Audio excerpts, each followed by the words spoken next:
Shalom shalom shalom प्रभु यीशु मसीह नासरी के नाम में पवित्र आत्मा के द्वारा जो मुझे इस समय समझ मिली उस दुर्घटना के कारण जिसका नाम है रोड एक्सीडेंट, जिसमें तेजी से एक बच्चा रोड क्रॉस कर रहा है दाएं बाएं देखे बिना, और फिर हो गया। कितना कंट्रोल करेंगे थोड़ी सी दूर में, पीछे जब हम बहुत आराम से चल रहे हैं, सारी चीज़ें हैं, तो इसको इस रीति से हम विश्वासी नहीं देख सकते। सब जान रहे हैं लड़का का कसूर है, ठीक है, लड़के का कसूर बोलेंगे जो बालिग भी नहीं है। कसूर है यहाँ की शिक्षा का, इंडिया की शिक्षा का, और यहाँ की सभ्यता और संस्कृति का, कि सब कुछ जानते हुए भी भीड़ कैसे घेरती है, मरने मारने पे उतारू होती है। तो ये शैतान का वो हथियार आप ध्यान रखिए। अब है ना, हम मसीहियों को ध्यान रखना है कि अब बहुत सतर्कता से करें, क्योंकि शैतान इस चीज़ का इस्तेमाल करेगा। क्योंकि शैतान के मानने वाले उग्र भीड़ कहते हैं, बाद में पछतावा होता है, फिर रिश्तेदारी निकालते हैं। बहुत सारी बातें मैंने देखी सुनी। उनका कसूर नहीं है वो मनुष्यों का, उनकी आस्था का भी कसूर है कि सच्चाई को ना जान के झूठ के साथ तो वो बहुत अच्छे से इस्तेमाल करता है, और इसके बाद जब उनको मरोड़ता है तो हम मसीही लोगों के पास दुष्ट आत्मा से बचने के लिए आते हैं। लगता बुरा है, ये कोई दोष नहीं है, क्योंकि मैं संसार के धर्म की बात भी नहीं कर रहा हूँ, पर लोग मानते हैं तो वो उनकी स्वतंत्रता है। पर सतर्क हो जाना जरूरी है कि ये जो मॉब लिंचिंग है ये, और नाम तो दिया जाता है, इसके लिए कोई प्रयास नहीं है, किसी भी स्तर पर नहीं है। भारत सरकार के प्रयास नहीं है कि अगर उग्र भीड़ ऐसे करती है तो वो गांव के गांव को जेल में डाल दे, ऐसा वो नहीं कर सकती। कानून अपंग है, वो किसी को दोषी नहीं ठहराता, चाहे किसी की हत्या हो जाए बेकसूर की, और ऐसा बहुत होता है। हमेशा कसूरवार गाड़ी वाला होता है। ये मैं इनकी नहीं बता रहा, यहाँ का जो तमाम संविधान जो लचर है, कमज़ोर है, उसके नतीजे देख ही रहे हैं। हाँ, उसके लिए लड़ाई मनुष्य लड़ रहा है, उसमें सक्षमता नहीं है, इसलिए मनुष्य उसको बचाने की लड़ाई लड़ रहा है। अगर संविधान मजबूत होता तो ये संविधान के लिए लड़ रहे नहीं होते। ऐसा कैसा संविधान है कि कोई भी उसको ख़त्म कर सकता है? ये एक लाइन बहुत महत्वपूर्ण है, और वह हम इसलिए जानते हैं कि हम मसीह यीशु के लिए नहीं लड़ते। सारा संसार अपने गॉड्स के लिए लड़ता है, हमारे लिए यीशु लड़ता है, उसका प्रमाण है ये सब कुछ। जो मुझे समझ में आया उसको ध्यान से समझ लीजिए कि जब ऐसी घटना होती है तो शारीरिक व्याधियां आती हैं, और सबसे ज़्यादा मन पर चोट लगती है, जिसके कारण शैतान ये चाहता है कि हम उन बातों को ना कह सकें।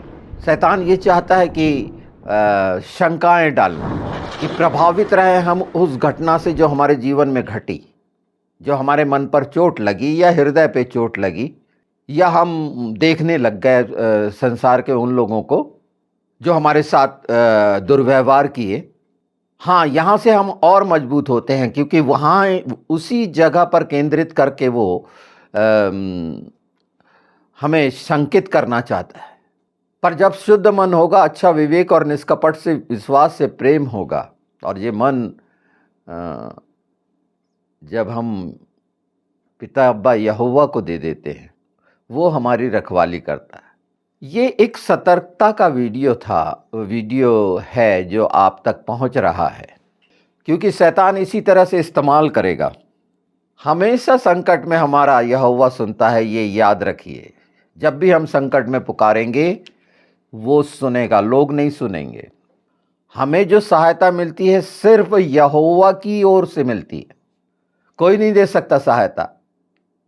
न हमारे मन को, चित्त को, हृदय को कोई शांत नहीं कर सकता। जहाँ पर बहुत सारा उथल-पुथल हो जाती है ऐसी घटना के बाद।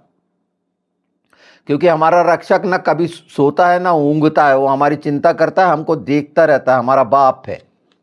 ये साफ समझ लीजिए कि यहोवा पिता, यीशु, पवित्र आत्मा अगर मेरी ओर नहीं होता, तो वो तमाम लोगों ने जो मुझ पर चढ़ाई की थी, उनके हाथ से उसने निकाल ले आया। जैसे एक चिड़िया जाल में बहेलिए के फंसती है, वहां से निकाल ले आया। इतना भयानक होता है ये, मैं बता रहा हूं। और आपको खरोंच भी नहीं आती। मैं शारीरिक बात नहीं कर रहा, मैं आत्मा की खरोच की। शरीर तो जब आत्मा में ही नहीं आएगी तो शरीर पे कोई चोट छू भी नहीं सकता। पिता बोलता है अगर तुम मुझे छू लोगे तो मेरी आंख की पुतली को छू लोगे। हम उसकी आंख की पुतली हैं। पर सतर्क रहना है हमें, क्योंकि अचानक जब घटना घटती है तो हम अवाक हो जाते हैं। जो अवस्था में मैं फंसा था ना, वो गहरा स्थान था। मान के चलिए सत्यानाश के गड्ढे का बन गया था नर्क। और मैंने ओंठों से भी नहीं बोला, कुछ भी नहीं, पर मेरी आत्मा ने पुकारा, निश्चित पुकारा, क्योंकि वहां सब समाप्त हो जाता है।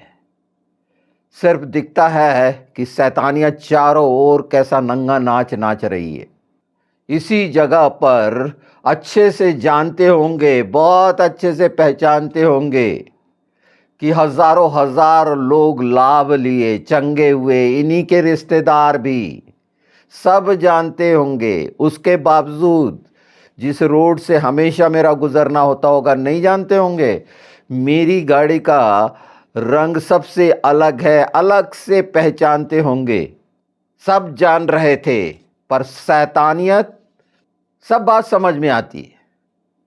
लोगों का डराना धमकाना, कानून का डराना धमकाना। मैं वहीं, गाड़ी वहीं खड़ी है, मैं किनारे गाड़ी लगा रहा हूँ, मुझे सलाह मिल रही कि केस बन जाएगा हिट एंड रन का। मतलब नाना प्रकार की चीज़ें। वो बातें नहीं हैं कि लोग ऐसी परिस्थिति में कैसे कैसे फ़ायदे उठाने की कोशिश करते हैं। हर चीज़ समझ में आ रही थी।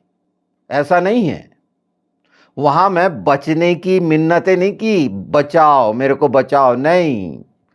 वहां की जरूरत ही नहीं थी मुझे इस चीज की। कोई भी नहीं बचाता पिता के अलावा, न कानून, क्योंकि यहां का सिस्टम इतना करप्ट है कि आप उनके लिए एक शोषण करने के माध्यम बन जाते हैं, जबकि भी वो भी आल औलाद वाले हैं। ये है हमारे भारत की शिक्षा, भारत के लोग जो महान कहलाते हैं, और सबका योगदान है। मेरे पूरे खानदान और परिवार का योगदान है इस देश में, पर नकार दिया जाएगा। हर कोई जानता है। ये है यहाँ की मानसिकता और शिक्षाएं। और इसी पर अगर मैं बोल रहा हूं तो शैतान को, क्योंकि मैं सरेआम बोल रहा हूं आपको, फिर मैं बोल रहा हूं कि मैं और भी तीव्रता से बोलूंगा। मैं वो हो गया हूं जैसा एक बच्चे का दूध छुड़ाया जाता है और वो मां की गोद में भी रहता है, तो वो दूध की लालसा नहीं करता। मुझे कोई लालसा नहीं है।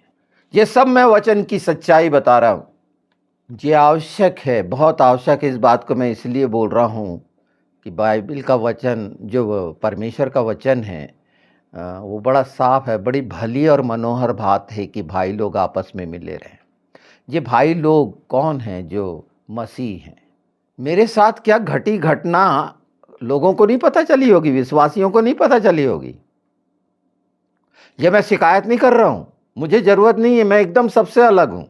यह हो सकता है कि मैं ही अकेला ऐसा हूं जिसके जीवन में इस तरह से हो रहा है, और जहां तमाम चर्चों में हो रही हैं विश्वासियों में, वहां उनके साथ हजारों खड़े हों। पर मैं जानता हूं मेरे साथ पिता, पुत्र, पवित्र आत्मा खड़े हैं। ये सच्चाई जान लो आपकी, जो बोला जा रहा है ये ऐसा युद्ध है जो स्पष्ट आपको दिख रहा है, जो शैतानियत का है, जो ऐसी बातें, सच्चाइयां, पता नहीं अब इसके बाद में अभी मैं कह नहीं सकता, पर जो बोली गई हैं वो सच्चाइयां, उसका कितना भयानक शैतान पर प्रभाव पड़ा है, उसका परिणाम आपके सामने है। और सतर्क करना मेरा काम है कि जो मसीह भाई प्रचार के लिए निकलते हैं, इस बात पर ध्यान दें कि ये जो मॉब लिंचिंग जैसा घेरा बना के मारने का काम, अब इनके पास धर्म परिवर्तन जैसा हथियार नहीं है, तो ऐसे मुख्य मुख्य लोगों को जो उनकी आँखों में मतलब शैतान की आँख में खटक रहे हैं, उनके साथ अब ये दुर्घटनाएँ घटेंगी। वो सिर्फ़ चर्च जलाना, वहाँ अटैक करना वो नहीं होगा, वो सिर्फ़ वहाँ कुछ लाठी मार देना, जला देना नहीं। यहाँ आपको कोई लाठी भी नहीं मारेगा, एक झापड़ भी नहीं मारेगा, पर आपकी आत्मा को झंझोरने का काम कर लेगा कि वो घटना आपके हमेशा आँखों के सामने रहे और पवित्र आत्मा पूरी रीति से आपके जीवन में काम ना कर सकें, वो सच्चाई ना बता सकें। पवित्र आत्मा के काम में रुकावट का ये भयानक इस्तेमाल आने वाले समयों में जगह जगहों पर आप देखेंगे। मैं तो बहुत साफ तरीके से इस बात को बता दे रहा हूँ, पर ये सब तक आप पहुँचाना, और अगर ये चीज़ें किसी मसीह भाई के साथ घटित होती है, प्रभु के लोगों के साथ, उसके राज्य के काम करने वालों के साथ, तो निश्चित सब जगह इन बातों को और बताना कि सतर्क हो जाएं। हमें ऐसा लगेगा कि अचानक एक्सीडेंट हो गया, नहीं, ये अचानक एक्सीडेंट नहीं है, ये याद रखिए। ये शैतान की एक पूरी पूरी योजना के तहत है, और यहाँ कानून अंधा और अपंग है, कुछ नहीं है। एक रोकने की प्रक्रिया है। और दूसरा जो मैंने बता दिया कि इसका आघात बहुत भयानक हमारे मन पर पड़ता है, पर आप देख रहे हैं मैं और साहस से, दुगने साहस से परमेश्वर की महिमा के लिए फिर उठ खड़ा हुआ हूँ इस उम्र में, जबकि हो सकता है कि और भी ना हो, तो मैं और दुगने उत्साह से उसके नाश के लिए, सर्वनाश के लिए, वचन की वो सच्चाई यीशु के नाम में कहता रहूँगा, बताता रहूँगा, चेताता रहूँगा। और निश्चित परमेश्वर के दूत और उसकी आग उसके सारे कर्मों को कैसे जला जला के नाश की है, ये आप देख रहे हैं। हर बात कैसी साफ हो गई है। सब ने जान लिया, उन लोगों ने, कि हाँ हमारी गलती थी। वो शर्मिंदा हो रहे हैं कि हमने, हर कोई ने मान लिया कि प्रभु के लोग कैसे होते हैं। इस सब के बावजूद भी, तो ये सबसे बड़ी सच्चाई है कि परमेश्वर की महिमा हो रही है। जब ऐसा भयानक समय आए तो उसकी महिमा हो, परमेश्वर की महिमा हो, क्योंकि सब मनुष्य परमेश्वर की संतान है। और एक ये हिस्सा भी कितना कोमल है कि देखिए, पर हमारा चरित्र इस बात का प्रमाण है कि हम भयभीत ना हो, ना डरें किसी भी बात से कि क्या हो जाएगा। मैंने बताया, मैं तो शुरू से वो जेल के कैदियों से ज़्यादा खतरनाक स्थिति में मैं रहता हूँ। वहाँ तो बात करने के लिए भी रहते, मैं तो अकेले ही रहता हूँ ना। मैं शुरू से बता रहा हूँ, ये सब जानते, ये सहानुभूति के लिए नहीं। पर हाँ, बहुत सारी कठिनाइयाँ, इतना भयानक घटना घटी, और उसके बाद मैं बता रहा हूँ एक परीक्षा आपको कि वो राजकोट का एक अरविंद करके पास्टर है, वो है या नहीं मैं नहीं जानता, गॉड ऑफ चर्च का। उसका मेरे को फ़ोन आता है, उसकी पत्नी का ट्विंस बेबी थे उसके, और वो पेट में ही मर गए। पूरा इन्फेक्शन उस लेडी के फैल गया, ब्लीडिंग हो रही उसको, पानी बनते जा रहा, खून। उस भाई का मेरे पास फ़ोन आया, मैं नहीं जानता वहाँ की कलीसिया ने उसका कितना सहयोग किया, क्या कर रहे थे, पर उस समय उसको आवश्यकता थी उसकी आखिरी 13,000 रुपये की दवाई की। मैं कोई रईस नहीं, मैं कोई कमाता नहीं, मैं किसी से लेता नहीं। वो जो एक हिस्सा था जो मैं शुभ संदेश टीवी चैनल में वहाँ के लिए आवश्यकता के लिए जो लगता है, मेरे जो प्रोग्राम में कोई फ्री ऑफ कास्ट नहीं होता, उन्हें देना पड़ता है, तो वो रखा हुआ था, वो मैंने दे दिया। प्रार्थना हो गई, रो रहा था। जीवन में मैंने जो पहली बार ये मैं इसलिए बता रहा हूँ कि मेरे को पूरा सच बताना है। जीवन में मेरा ख़्याल है करा के, चिल्ला के, रो के पहली बार उस बेटी के बचाने के लिए मैंने प्रार्थना की। ठीक है, मैंने बस प्रार्थना कर दी, वो काम कर दिया। यानी उसकी पत्नी नहीं बची, उसका फ़ोन आया और उसके पास कोई पैसा नहीं, मतलब मुर्दा गाड़ने के लिए भी पैसा नहीं उसके पास। वो कैसी कलीसिया होगी? ये मैं क्रिटिसाइज नहीं कर रहा, ये सच और झूठ मैं नहीं देख रहा। अगर ये सच है तो कितना भयानक सच है, और झूठ है तो कितना भयानक सच है। ये परिस्थितियां देखें कैसे कैसे लोग निकल आए हैं मसीहत को बदनाम करने के लिए।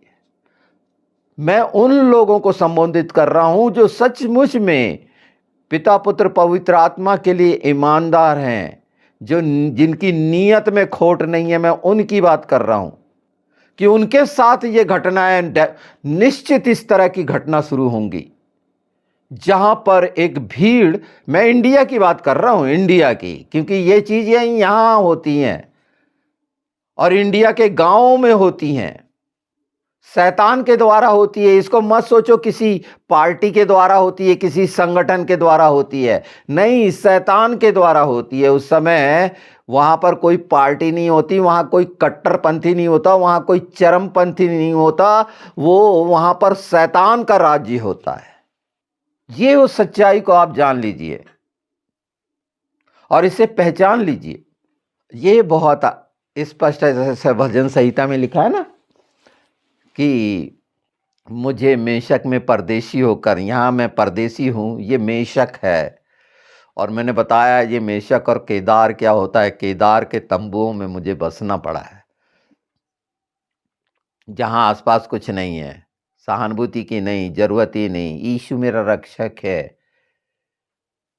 और उन सब को, मतलब ये मैं तमाम चेतावनी शैतान को दे रहा हूं, आप समझिए। चेतावनी क्या दे रहा हूं, उसको आग लग रही है और भयानक तरीके से कि ये कैसा बच गया, इसे तो अब बंद कर देना चाहिए था प्रचार, इसको तो बोलना भी नहीं चाहिए था, इसको तो संकित हो जाना चाहिए था कि पवित्र आत्मा मेरे साथ काम करेंगे कि नहीं करेंगे। यीशु ने कहा मैं अंत तक जगत में अंत तक तेरे साथ हूं, और वो है तो पवित्र आत्मा है, जगत के अंत तक वो नहीं छोड़ता। तो ये मानसिक विडंबनाएं हैं, इन्हें पहचान लेना। हो सकता है कि शब्दों को ना जान रहे हो, पर पवित्र आत्मा आपकी मदद करेगा, निश्चित मान के चलिए। कोई चीज नहीं रोक सकती हमें उसके प्रेम से, उन कार्यों से। प्रेम से मतलब उस कार्य से जो उसके राज्य के लिए हम करते हैं, ना गहराई, ऊंचाई, ना किसी तरह का कुछ ना कुछ। ये हमारे लिए सबसे बड़े आनंद की बात है। और ये वो समय है कि हम पूरे मसीह परिवारों को सिर्फ मनोरंजन के लिए वीडियो बनाना और सुनने का काम ना करें, पर एक दूसरे को संभाले और सच्चाई से इस बात को जान ले कि वो संसार में किस रीति से शरीर का इस्तेमाल करके मसीहत को नाश करने के लिए है। और मसीह ये सोचते हैं ये सब कुछ करने के बाद भी बच जाएंगे। तो वहाँ पर न्याय के समय ये याद रखिए कि सारी चीज़ें बड़ी विशेष हैं, और गंभीर हो जाइए कि प्रभु के लिए सहने के लिए तैयार क्यों नहीं हो जाते। किया शैतान कर, क्यों बचने की कोशिश करते हैं। वहां खामोश हो जाइए कि देखिए परमेश्वर कैसा काम करता है। अभी तक यही चल रहा है हमारे बीच में कि ऐसा कर लो, मांग लो, अपनी सुरक्षा करो, ये करो, वो करो, यही तो कर रहे हैं। बिल्कुल करिए। लगता है ऐसा बहुत सारी, परमेश्वर पर किस रीति से विश्वास है कि जिसने जीवन दिया है। मैं आपके सामने जिंदा खड़ा हूं। जिंदा खड़ा हूं से मतलब क्या है? और विरक्ति हो गई है कि नहीं, मैं तो संसार के लिए मर गया, मतलब ही नहीं, मुझे नहीं है आवश्यकता। चाहे मैं रिकॉर्डिंग करूँ, ना करूँ, आप तक पहुँच गए हैं। जो सुनना है, जिनको पवित्र आत्मा सुनवाना है, इन अनंत जीवन सत्य प्रकाश के सुसमाचार उन तक पहुँचेंगे ही पहुँचेंगे। उसके लिए मुझे और दूसरे संचार माध्यम की ज़रूरत नहीं है। इसीलिए मैं नहीं कहता कि सब्सक्राइब करो, उसे लाइक करो। ये कोई कमाने वाला चैनल नहीं है। अपने अगर हैं थोड़ा-सा और परमेश्वर से माँगते हैं, तो परमेश्वर के राज्य के लिए खर्च करो। बस जोड़ने का काम बंद करो, क्योंकि सब कोई इस परेशानी में और फँसते चले जाएँगे अगर संसार में होंगे। ये वीडियो बनाने का ये अर्थ नहीं है, ये आपको जो मैसेज है और भी नए और उत्साह और पूरे साहस से परमेश्वर और धीरज से उन सच्चाइयों को और प्रकट करेगा। मैं आपके सामने बताते जाऊँगा जब जब भी जैसा भी मुझे होगा, क्योंकि बल, शक्ति, सामर्थ तो उसी के द्वारा मुझे मिलेगी। हाँ, आप लोगों के कमेंट से बड़ी खुशी होती है, चाहे वो 2-4 रहते हैं कि हाँ मुझे लगता है कि हाँ, प्रभु के लोग मुझसे बात कर रहे हैं। और तो कोई संसार में बात नहीं करता। ये कमेंट ही से मुझे पता चलता है कि हाँ, मुझसे आप जुड़े हुए हैं। और आपके करीब अगर ऐसे प्रभु के दास-दासी हैं, तो इस विषय पर निश्चित मंथन करना चाहिए और प्रार्थनाएँ भी होनी चाहिए। हर कलीसिया का दायित्व वो बनता है कि अपने अगुवे के लिए जो वो भार उठाता है, या इस इंडिया के अंदर जो वो खतरे मोल लेता है, ये इंडिया में खतरे मोल लेना बोल सकते हैं इसको। यहाँ की जो मानसिकता है, वो अपने धर्म के लिए तो स्वतंत्रता चाहती है, दूसरे देशों में अपने धर्म को फैलाने का काम चाहती है। यहाँ पर किस रीति से दोगलापना करती है वो देखिए। हमारे जो क्रिश्चियन भाइयों के देश हैं, वहाँ पर किसी भी धर्म को कोई रुकावट नहीं होती। यहाँ पर मसीहत के साथ ये कैसा करते हैं, अपने आप को महान बताने वाले, सनातनी बताने वाले कभी इस ओर ध्यान नहीं देते कि ये भी तो सारे संसार में बसे हैं और उनके साथ कोई कुछ नहीं करता। पर जो हम तादाद में थोड़े से हैं, उनके साथ ये कैसे-कैसे शैतान के साथ मिलकर करे, कभी भी तो हम जान सकते हैं कि उनके अंदर आत्मा मरी हुई है। वो जीवित तो कहला रहे हैं, उनके मन भटके हुए हैं, वो जीवित हो ही नहीं सकते। ये वो प्रमाण है कि जो यीशु को स्वीकार करेगा उसी की आत्मा जीवित होगी, नहीं तो ये मरी हुई लाशें घूम रहे हैं जिनसे यही उम्मीद की जा सकती है। इनसे भलाई और अच्छाई की उम्मीद आप नहीं कर सकते कभी। ये दिखाने के लिए सब कुछ कर सकते हैं, बिल्कुल ठीक है। जो संसारिकता में भावनावश मानवता दिखाना, पर वो भावनावश मानवता हमेशा स्थिर नहीं होती। आज जो इस समय मैं ये बता पा रहा हूँ, हो सकता है मैं बच ही नहीं पाता। क्योंकि सोचिए ना, वही ज़रा-सी छीना-झपटी जो छीना-झपटी नहीं बोलूँगा, खींचना, उनका खींचना, वो मेरे को खींचते थे कि मैं उतर जाऊँ बस से। बस से नहीं, अपनी गाड़ी से। द सोचिए गलती होती है, क्योंकि इस समय मैं बहुत सी पीड़ा वेदनाओं में ये समय गुज़ारा है, पवित्र आत्मा ने दिखाया है, बहुत सी बातें। लोगों के लालच भी दिखाए हैं, अजीब-अजीब से कैसी-कैसी चीज़ें करते हैं, मैंने कानों से सुनी हैं। हाँ, मैं सब चीज़ बताऊँगा, धीरे-धीरे। पर यहाँ पहला काम था मेरा, जो परमेश्वर की महिमा के लिए था और शैतान को लज्जित करने के लिए था। तो ये याद रखिए कि ये चीज़ें जो आपके सामने आई हैं, वो सिर्फ़ उसकी महिमा, स्तुति और बड़ाई के लिए है। ये पहला ही भाग है। ये मान के चलिए कि ये मैंने शुरुआत करी है, एक नींव रखी है इस बात की, और अब हम तैयार होंगे बीजों के लिए। इसके पहले हमने पानी जाना था, याद रखिए। वो पिछले पूरे एपिसोड को एक बार अच्छे से चेक कर लीजिए कि पवित्र आत्मा हमको किस रीति से ले जा रहे हैं। आप निश्चित बढ़ रहे हैं, आपका परिवार बढ़ रहा है, बहुत खुशी की बात है। और उम, जब जुड़ गया है, ये शुरुआत हो गई है सिमिखा श्लेमा जो यीशु ने देके गया है, तो आप देखिएगा खूब आनंद मनाइए, उसकी शांति में भरपूर आशीष, आत्मिक उसमें रह के, क्योंकि जब आप दे वहाँ के हैं, यहाँ की बातें आती जाती रहेंगी, वो लुभावनी वालों बातों में मत फंसिए और देखिए कि अपने अगुओं को चेक करिए, सबको चेक करिए, आपको अपनी आत्मा बचाना है। वो समय करीब आ रहा है। तो यीशु के नाम में ये सारी बातें मैं जो पिता के अनुग्रह के सिंहासन के सामने रख दे रहा हूं, पवित्र आत्मा के द्वारा आपको सब सच्चाइयां और स्पष्ट दिखने और समझ में आने लगेंगी यीशु के नाम में। और वो अद्भुत युक्ति करने वाला है, हम जानते हैं, और शांति का राजकुमार है। तो वो शांति भी आएगी इस कठिन समय में, क्योंकि भयानक समय आ रहा है, सिर्फ इसी के लिए नहीं। तो वो जो शैतान है चीरने फाड़ने के लिए आया था ना मेरे को, दहाड़ के खूब पूरे सब नाखून वाखून उखड़ गए, जबड़े के दांत टूट गए, सब जहर खत्म हो गया उस दुष्ट का, इब्लिस का, और उनके मानने वालों का। शर्मिंदा हो रहे हैं कि क्या कर रहे थे, है ना, दिखावा कर रहे थे शराबी, जो 5 पैसे की दवाई देने में सक्षम नहीं, अपने उसके रिश्तेदार खुद उस बच्चे के लिए 5 पैसा खर्च करने की इच्छा नहीं रखते, सिर्फ कैसे ले लें।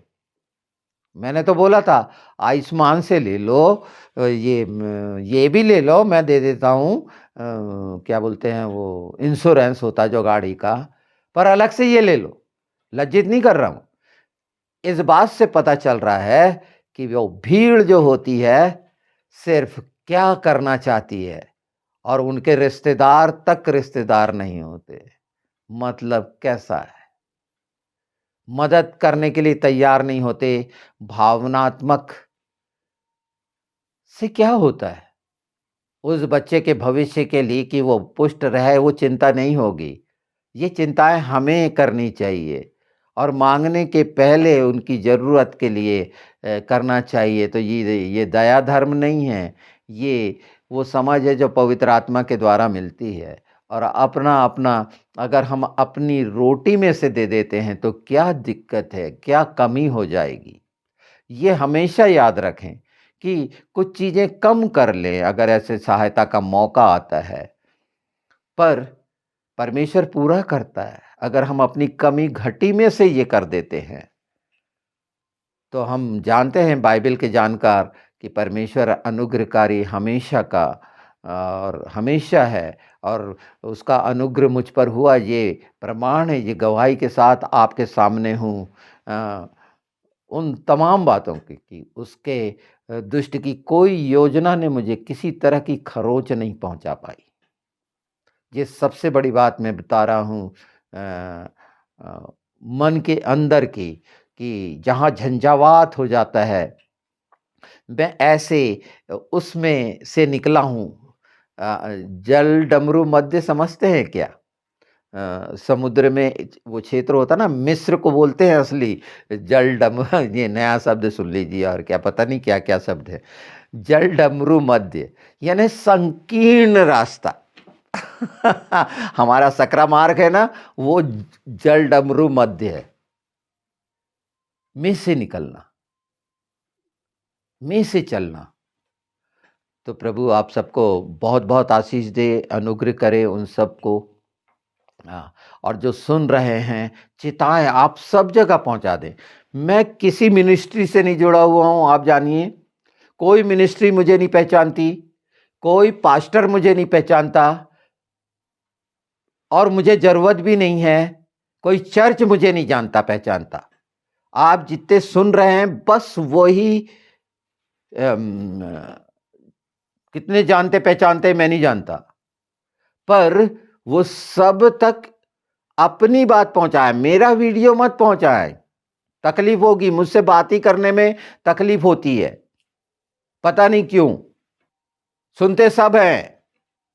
ये बालाघाट डिस्ट्रिक्ट में आपको बताऊं, सुनने वाले 0% हैं। वाईटी स्टूडियो में साफ पता चलता है। वो दूर सुनने वाले, उनके परसेंटेज हैं। यूएसए में, यूके में, यूएई में, पाकिस्तान में, नेपाल में।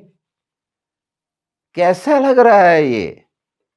आप देख लीजिए इस बालाघाट डिस्ट्रिक्ट में मैं हूं, हर कोई जानता होगा, पूरी मिनिस्ट्री जानती, यहां के जितने पास्टर हैं नहीं जानते होंगे, जो अपनी अपनी स्टाइल में बात करते हैं, सब जानते हैं। एक फोन नहीं आया सोचो, तो ये काम बंद कर दूंगा। इनकी बदौलत था, इनके लिए परमेश्वर ने मुझे इस्तेमाल किया। ये मेरा क्या मदद कर पाएंगे? इनके ऊपर से लेकर नीचे तक सबको पहचानता हूं मैं। इस उम्र में ऐसा पहुंचा हूं, इतने साहस से क्यों बोल रहा हूं? उन्हें होना चाहिए, भाई मानते तो साहस करके आते, क्योंकि मैं जानता हूं कि कैसी चोरी कर करके ये अपने राज्य बना रहे हैं। तो चोर कैसे आएगा मेरे नजदीक? अगर चोर नहीं है तो आए और बात करें। मैंने नहीं कहा, मैंने एक बात कही थी। क्या भली बात है, मनोहर बात है कि भाई लोग आपस में बने मिलते रहें, पर मैं चोरों के साथ नहीं मिल सकता, मैं धंधा करने वालों के साथ नहीं मिल सकता। चाहे अकेले ही इस चीज को, शैतान के साथ मैं लड़ता रहूं, यीशु के नाम में।